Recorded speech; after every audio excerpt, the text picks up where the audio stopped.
and welcome to the Morningstar series, Why Should I Invest With You? I'm Emma Wall and I'm joined today by Alistair Gunn, manager of the Jupiter High Income Fund. Hi, Alistair. Hello. So, high income obviously being the sort of thing that everybody seems to be after, all investors want.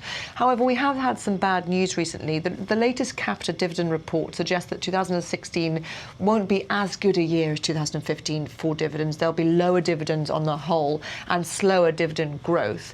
How do you match that sort of forecast with the remit you have on high income to deliver, I think, the FTSE 100 plus 110%?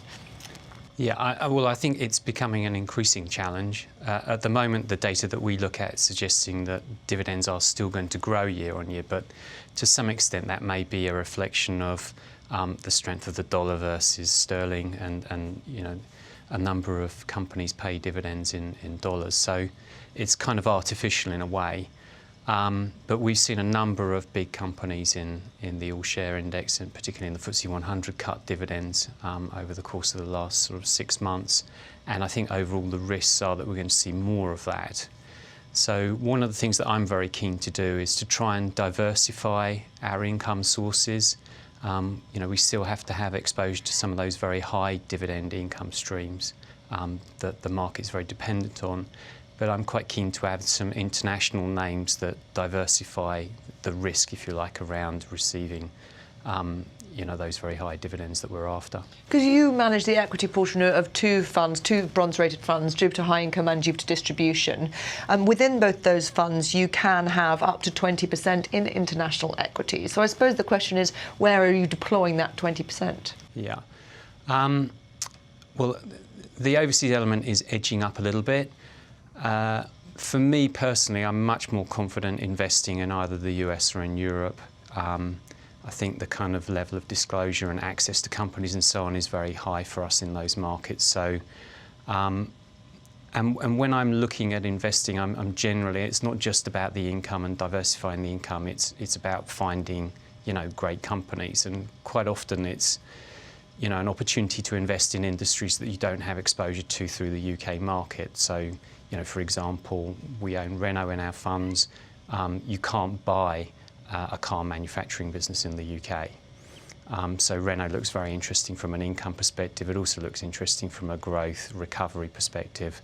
But then there are other industries like the pharmaceuticals industry, where there's plenty of choice in the UK, but some of the best companies are overseas. And at the moment, some of the best looking balance sheets and security around future dividend income comes from overseas. So one of my key holdings is a company called AbbVie in the US. It's a kind of $95 billion company that very few people have ever heard of, but it's growing very strongly, and yet from a valuation perspective, it looks like just about the cheapest pharmaceutical equity in the world at the moment. You said earlier that you can't ignore some of the high dividend payers in the UK market. Putting dividends aside for one moment, because that's pounds and pence, or indeed dollars and cents. Looking at just the pure yield basis, some of the highest yielders in the UK market at the moment are miners. Now, miners is something that you called early, and as a result, were able to protect your investors from capital losses, which a lot of other income investors have seen over the last year. How would you sit on the mining stocks now? Because, of course, when you chose not to hold them, their valuations weren't quite as compelling as they are now. Yeah. The problem for me with mining is still China. China is over 50% of end demand for all major metal-based commodities.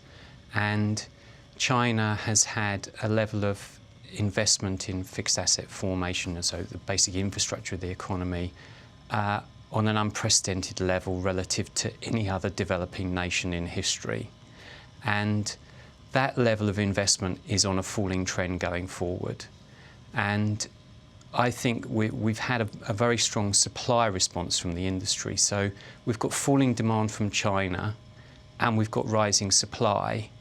And the companies that we could invest in have generally got pretty poor looking balance sheets, and most of them are being pushed to either cut or completely cancel the dividends. And I don't think this solves itself quickly, so a return to the dividend list is not imminent, and for that reason I can continue to avoid them. Alistair, thank you very much. Thank you. This is Emma Wall from Morningstar. Thank you for watching.